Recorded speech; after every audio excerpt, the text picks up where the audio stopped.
జిల్లా రాజంపేటలో prime 9 news channel నూతన సంవత్సర క్యాలెండర్ను వైసీపీ రాజ్యసభ సభ్యుడు మేడా రఘునాథ్ రెడ్డి ఆవిష్కరించారు. ఈ సందర్భంగా ప్రైమ్ 9 న్యూస్ ఛానల్ యాజమాన్యానికి, సిబ్బందికి ముందస్తు సంక్రాంతి శుభాకాంక్షలు తెలిపారు. సమాజంలో వార్తలను నిష్పక్షపాతంగా ప్రజలకు చేరవేయడంలో ప్రైమ్ 9 న్యూస్ ఛానల్ కీలకమైన పాత్రను పోషిస్తుందని ఆయన కొనియాడారు. భవిష్యత్తులో ప్రైమ్ 9 ఛానల్ మరింత ప్రజాదరణ పొందాలని మేడా రఘునాథ్ రెడ్డి ఆకాంక్షించారు.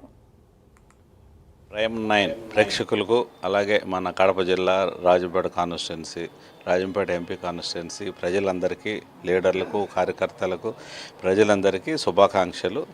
ఈరోజు ఈ క్యాలెండర్ విడుదల చేసిన సందర్భంగా మీ ప్రైమ్ 9 అభివృద్ధి చెందుతూ, ప్రతి సంవత్సరము అభివృద్ధి చెందుతూ ముందుకెళ్ళాలి. ఈ సందర్భంగా రేపటి భోగి, సంక్రాంతి ప్రజలందరికీ మీకు ప్రజలందరికీ సంక్రాంతి శుభాకాంక్షలు.